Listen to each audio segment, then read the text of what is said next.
Talking to Chris from DeadSpace. Thanks for joining me, man. No worries, mate.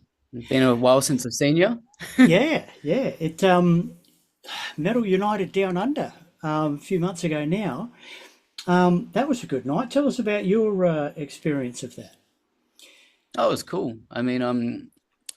Sort of we're in this like transitioning phase and sort of just coming out of it at the moment where we had some new tracks kind of ready for the record. And they weren't really under our belt. So we actually premiered the first single, Culminating Chaos, at that gig.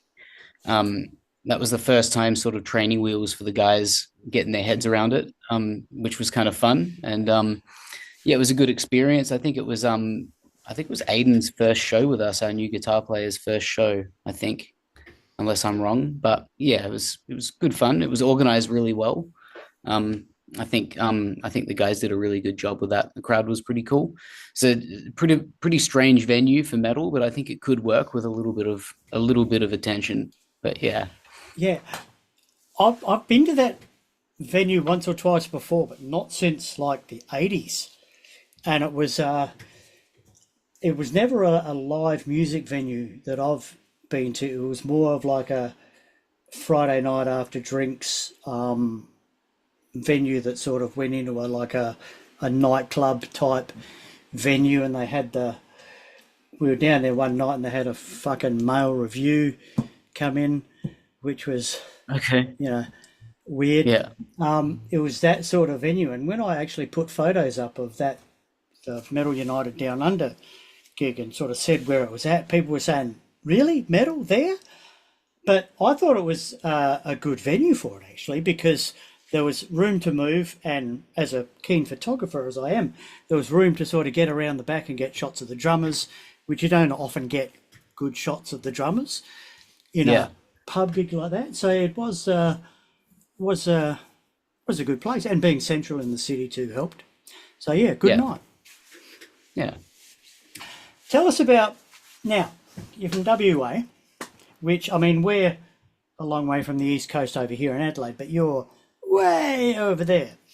So tell us about the challenges or advantages of coming from the west. Um, I think every challenge has an advantage and every advantage has a challenge. So, it's obviously very expensive to get over east and play. And our scene is, it's strong, but it's turning over. Lots of new faces over here, and it's good to see new faces. It's also weird not to really see so many old faces anymore coming out, familiar faces. But I guess a big challenge is obviously the flight cost of coming over means that unless we want to sort of hemorrhage money, we've got to be pretty selective about what we play and what we do. Hmm. Um, and I think that that is both an advantage and a challenge because the way that I see it these days, we've been doing this for almost 10 years now.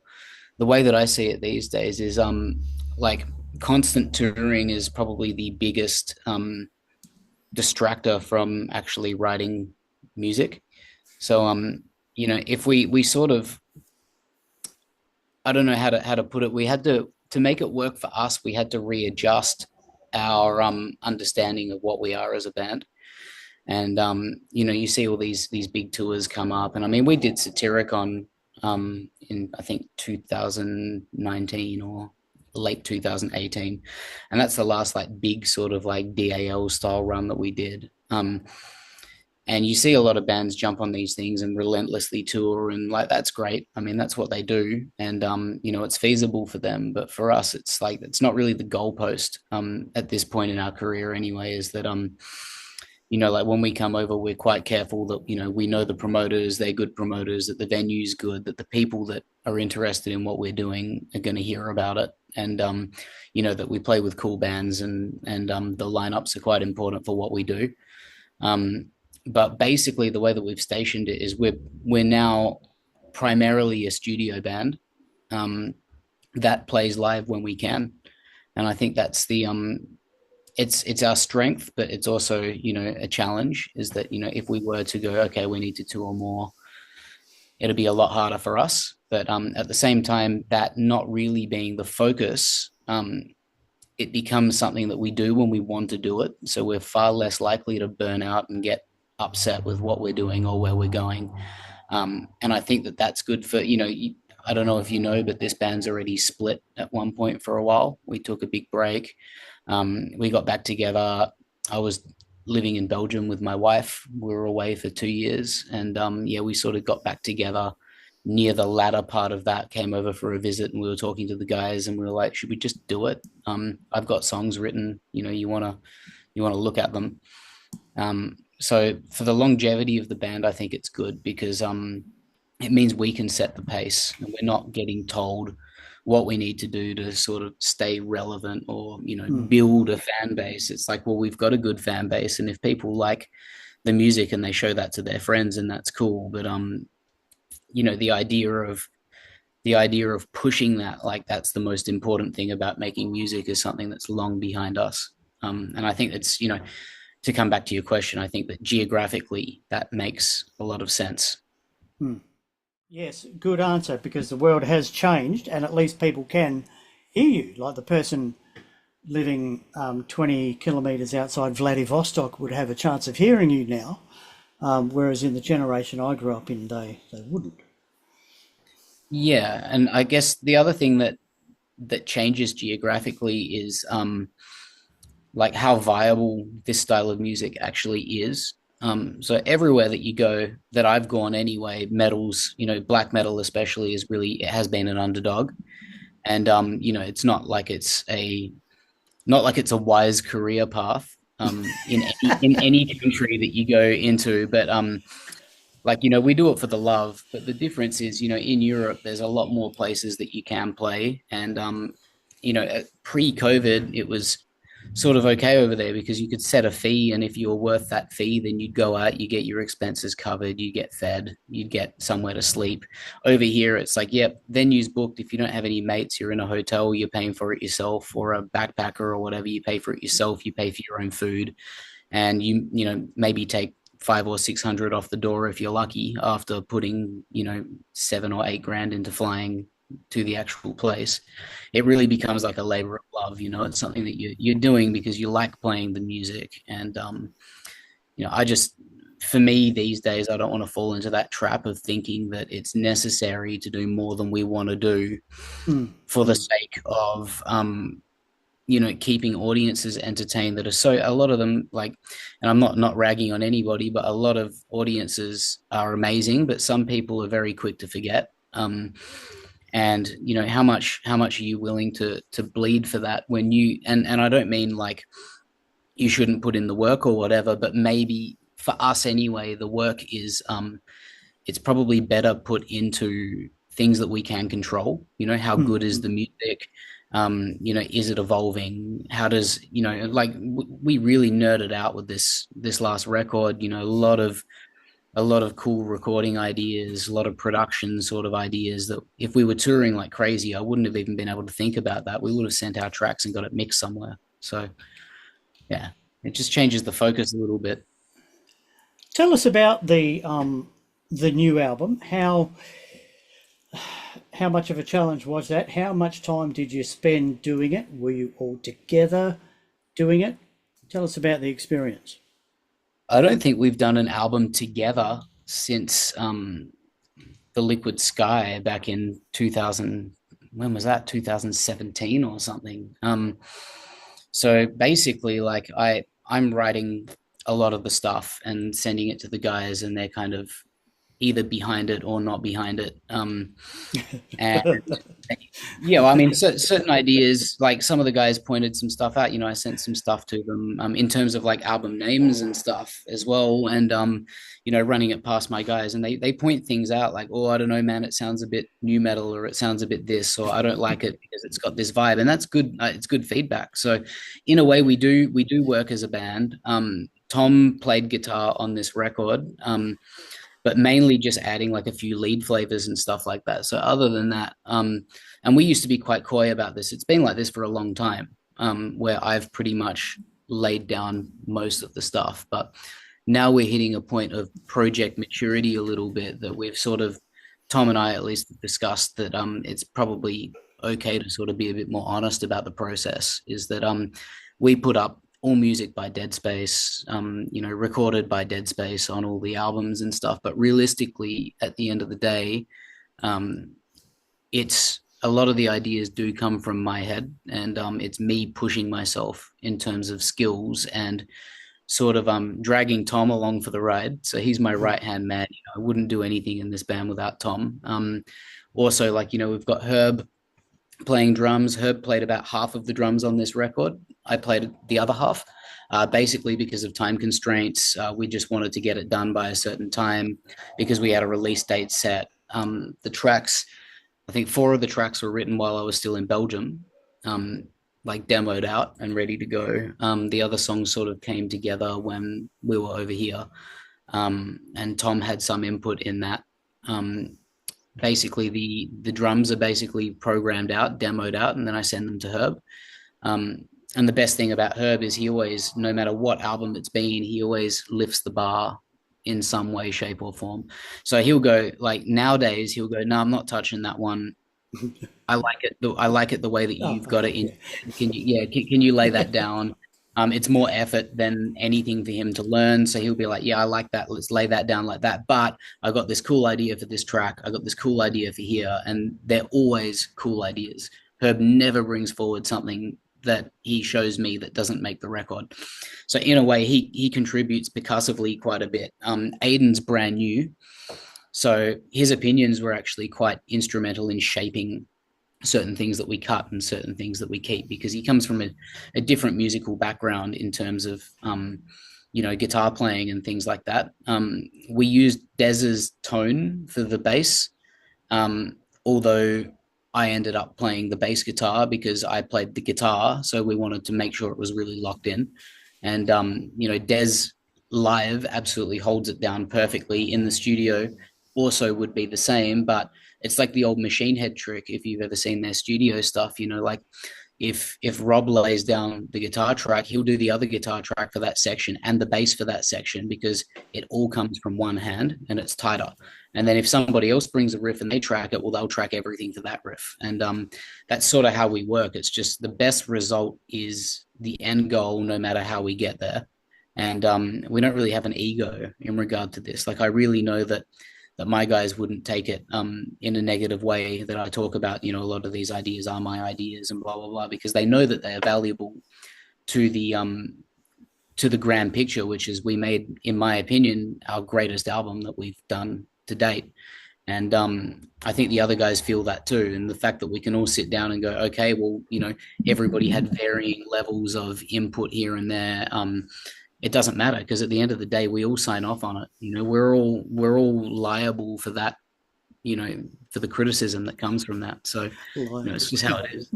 Yeah, yeah. You know what I mean. I mean, I it's know our what you fault. mean, yeah. Yeah. So, if it gets fucking grilled, then who cares? Like that's on all of us. It's not just on me. Um, yeah. It's a fucking intense album. Tell us about the headspace that these songs came from and the ideas behind them and any stories behind them that you want to share. So basically, like what's going on lately is a huge, on my part anyway, is a huge depersonify, how do you say it? I'm trying to depersonify. Depersonification. Yeah, I'm trying to depersonalize the way that I write quite a lot because I don't want to get too attached like emotionally to the content for considering we're going heavier and darker. And I'm not really at a state where I want to put so much of that stuff out in this kind of like pool of music. So a lot of it's quite critical and like I did an English literature and history degree with philosophy components in it for 3 years back finishing in 2022 and I got more into sort of deep analysis and criticism of the way that things kind of work. So, and what I try and do now is like with this album particularly is take same with the EP before, take a concept that has some weight behind it, but is not necessarily something that I would always 100% like endorse or whatever, and actually explore it. Um, and basically like paint a picture of it, talk about the implications of it, and sort of make it into like a story of its own kind of right. So in this one,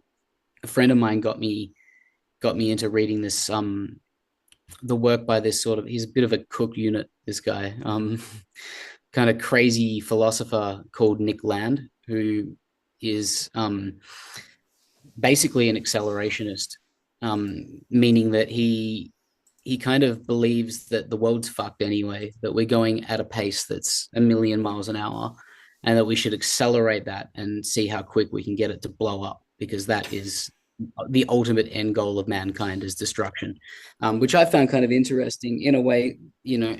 Accelerationism, it doesn't work if you actually want to maintain a society. So there's a lot of criticisms on that, as well as, you also like, there is an element of people should look out for each other, and they should, I still believe in that wholeheartedly. And that his theory completely sort of ignores that. It's like we're all on our own.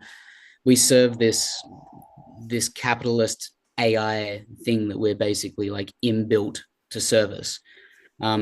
And we're doomed from the start, which I think there's an element of truth in the way that he's thinking, especially politically, and the way that industrialization, and colonization in general has sort of taken a huge sort of overhaul over people and, our individual lives in the first place. But for me, it's just about exploring that concept. It talks about, people sort of realizing that they're machines, and in a way they're not being, any point really striving for happiness or eudaimonia or anything like that, because realistically, like, we're already consigned to this sort of big explosion that's coming. And basically talks about how he predicts this like in the future.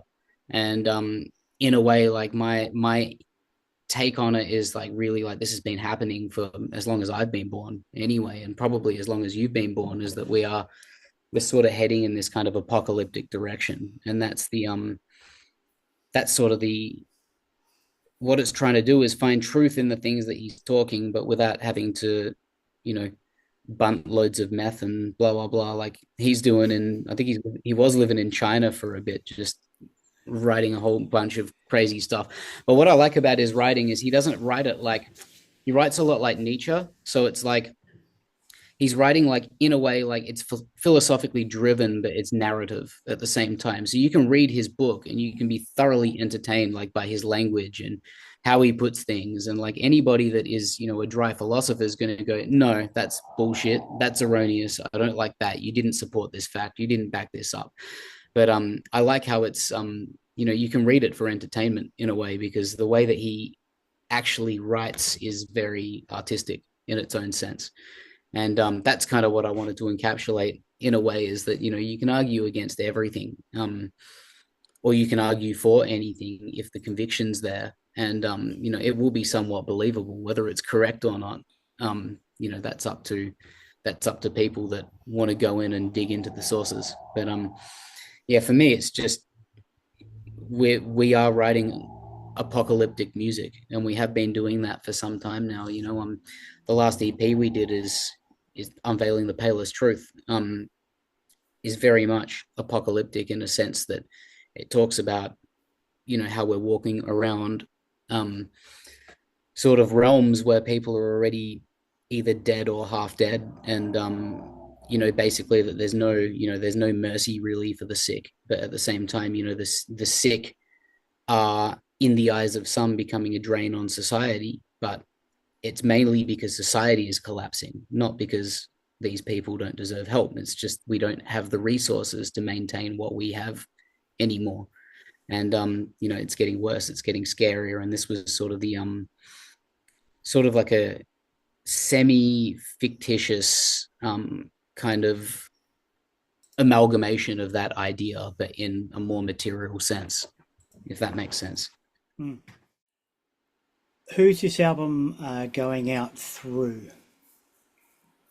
This album, this is totally self-released. How difficult is that these days? It's not, to be honest. It's the simplest way you can do it. Nobody's gonna. I mean, we live in a streaming society, right? So when you give away your streaming rights to a record label, you lose everything. Also, the thing is, there's a lot of good people out there running record labels that really they love what they do. They're really passionate, but the model just it's hard because somebody at the end of the day in the music industry, somebody gets fucked. And it's often not intentional. And the problem is it'll go further and further. The more people that you have in place, it'll go further and further down the line to the point where the record label is a business. So the record label needs to stay a business. It's pretty important. So they need to take what they need to survive. And that's because they are supporting the band, they are working with the band, they are producing the CDs, the vinyls, these kind of things, which are not moving as much as they used to either. And the thing is it's not really viable, in my opinion, to think about music as a business at all. So when you put somebody, I mean, on this kind of scale, we are a smaller sort of mid-tier independent band. We're not going for major label glory or massive festival representation or anything like that, especially not these days.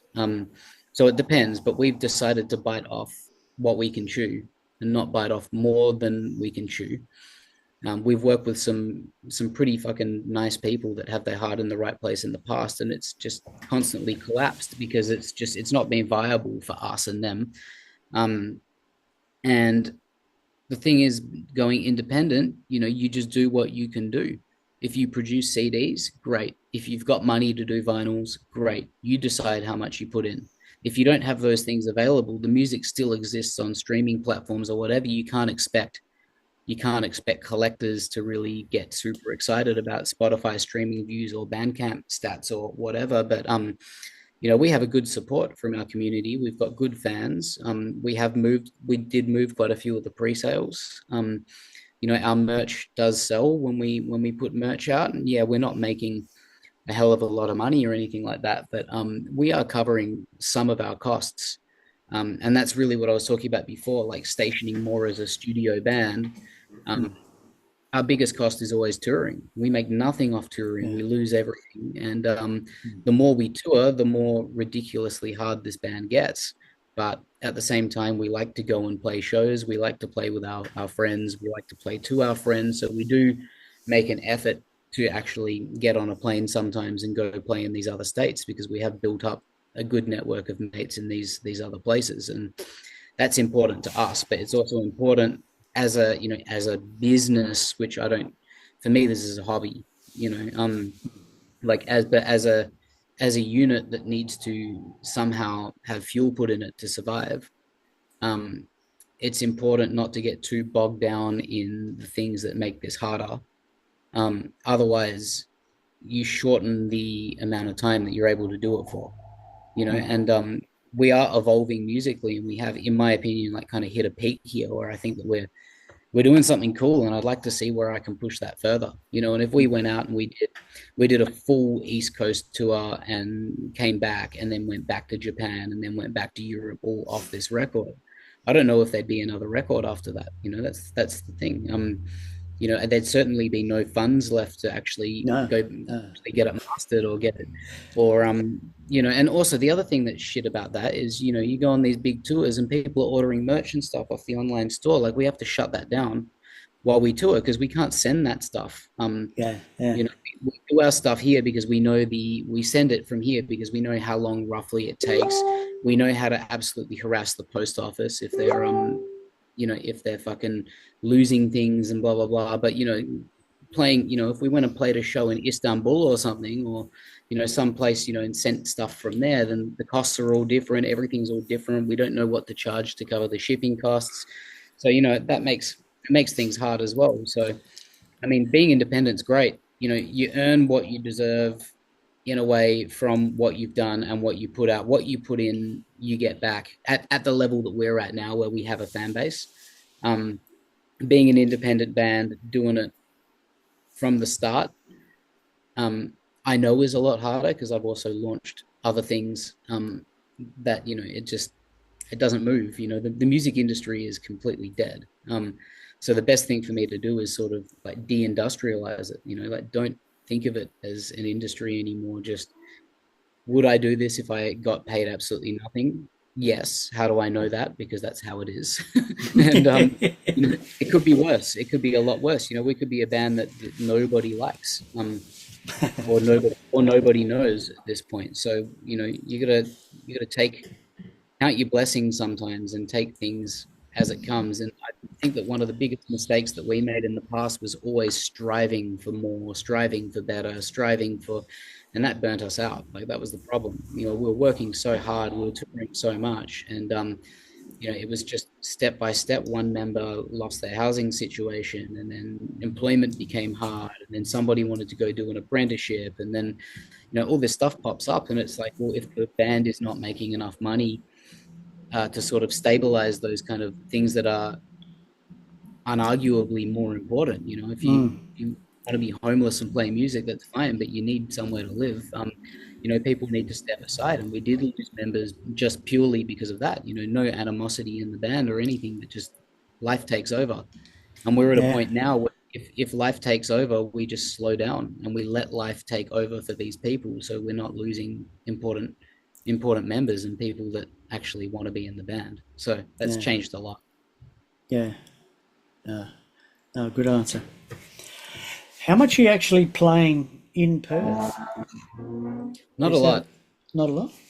Not a lot. So we played a show in November. We were still living in Belgium, so we flew over to play Melbourne and Perth in November. You're talking Um, November last year? November last year. Yeah, Yeah, sorry. Yeah, yeah. it's November already. Jesus. I'm like, what Yeah, the fuck? Yeah, last yeah. November. So yeah, we flew over for that. Um, and then we played I think two or three more shows in Perth. I think three more shows this year. We played one about a week and a half ago. Um, but yeah, it depends on the show. It depends on the purpose. We brought some friends over from a band called Irreparable from Melbourne. We brought them over for the last show, and the whole purpose of that show was to bring them over. Um, Otherwise, for me, it would have been on sketchy grounds. New release just came out. It's not an album launch. At that point, it's a little bit. We wouldn't necessarily have lined up a show in that point, but it was a great time. Had a really good gig, and good to hang out with mates. So in terms of launching the album, I guess this stuff will be the other. There's a few dates coming that will be announced soon. The Melbourne show is already announced for the album launch. Um, we're not sure at the moment. The thing is, we back in the day we'd go, okay, we got this album out. We need to fill a poster with as many dates as we can and make sure that the album is well supported. And the thing is if we don't find the right show to launch this album in Perth, we won't launch in Perth. We'll just play later. It's just how it is. Yeah, So, yeah. we don't see the point in renting a venue, not having good support bands at the time, because availability or whatnot, and basically just making it work because it needs to be an album launch. And that's very much the nature of Perth at the moment. If you want to do something, you kind of have to do it yourself, or you need someone that will help you do it. And it's not a bad thing. I mean, the music scene here is still cool, but it's I don't know anyone that comes to our shows anymore. It's all new faces. We realized that in November. We flew out, like I flew out with my wife. We came here and we played the gig, and I came off stage, and I kind of sat there and just looked at Tom, and I looked out at the crowd, and I was like, Tom, who the fuck are these people? I've never seen these people before. He's like, oh yeah, everything's changed while you're away. Like COVID's just completely changed everything. It's new crowd coming out. There's, the old crowd don't show their faces anymore. And I was like, well, that's, once again, talking about strengths and challenges. I mean, it's both once again. Um, so, it's kind of cool. It's like, playing to some new faces. Some of these new people that are coming out, they're really getting into it. Some of them might need a bit of warming up to it, but you know, our guitar player Aiden lives like 3 hours down south. So you know, we take things as they come. We do things that we can do that's viable to, you know, make that trip. Also, you know, we don't rehearse regularly. As I said, like we are more a studio band than we are a live band at this point. So when we have a performance coming up, you know, we rehearse specifically for that performance. And if we have a performance coming up every month, then he's up here 3 hour drive rehearsing every weekend for all these shows. And quite Yeah. frankly, we've got other things that we would rather focus on, like you know, actually hopefully getting the merch out early enough that it gets to the right places, and working on music actually, and you know, trying to work out sort of where this is all sitting and where we want to go with it is for us way more important than to be like really frank. I'll put it exactly how I feel about it. Falling into that trap of becoming a musician to become a circus monkey so other people can make money off the fact that you're willing to promote your band by getting on planes and burning yourself out. It's really how I see it. You know, being an artist and a performer are two fucking different things for me. They're not the same thing. And we are a bit of both to that extent, but I would much rather make art in a dark room somewhere and release it because it's cathartic to me than let the performance side of things take over and have that become the most important thing, that we're just putting out records so we can perform. Because you see that with major record labels, you know, someone will put out a fucking trash album. And you know, there's a few black metal bands coming out of the States at the moment that I see this big time, you know, putting out, and there's some amazing records that are coming out and hardly being toured. And that's, you know, that's great. But then there's some bands that are like on these big labels that are just pumping out like trashy, like half-ass kind of records that they're just there so they can tour. You know, it's just, you can see it. It's like, okay, well, that's a crowd pleasing song. That's a crowd pleasing song. They all end up on a set list, and they're constantly touring. They take a little break, they record something, they go back on the road. And yeah, back in the day that seemed fine. But to me, it's like, how are we possibly ever going to write something that's going to push any envelopes or boundaries if it's a second thought? So yeah, it sounds a bit blunt, sounds a bit callous, but it is what it is. It's Yeah. just a realization. You know? I ran into an old, like really old friend of mine recently, a musician, and he was basically giving up the performance side of things. Yeah. Because he was saying that, he goes, the last gig I played, he said I was on stage and all I was doing was watching the clock, Yeah. waiting for it to fucking end so he could get off stage, because he'd lost the passion, I guess. It burned him out. But so he's Yeah. basically given the performance side away. So Well, I think we saved ourselves before that happened. Uh, Luckily, because we identified that it was happening, and you know, it was getting to a point that whenever there was an email in the band inbox, it'd get ignored for like 4 days, and then Tom would be like, "Hey, man, there's an email sitting there," and I'd be like, "I know, I'm not touching it." Then it got to a point where we really had to sit down, and we really had to be like, okay, well, we want to keep doing this, right? And we're like, yeah, what's going on? Well, the timing's, it's hard, you know, like there's a lot going on. And at the moment, it seems like it's becoming a job. And we're like, well, what happens when something becomes a job? Well, you should, if it's something that you want to keep doing and that you want to love, you need to back off a little bit. And it's exactly what we've done. And, you know, we got on stage last week and it was a blast, you know, like, and it was a blast the last time we played, because we're not agreeing to things that we know that we're gonna get to a point where we are watching the clock. Or you know, the thing that I find the hardest about playing gigs is like manning the merch desk all the time. You know, it's another thing that I don't like doing. I didn't start playing music to become a clothing brand. Obviously, yeah, you know, the shirts are important, the CDs are important, and meeting people is also important. But you know, a lot of the time what happens is the, you know, the guys will have their gear to pack up. You know, me being the vocalist, like my wife and I will sit at the merch desk, and she helps as much as Yeah, possible. But yeah. it's not fair. It's not fair on any of us either that we spend the whole night sitting there, and a lot of the time nobody comes up and really talks for long periods of time.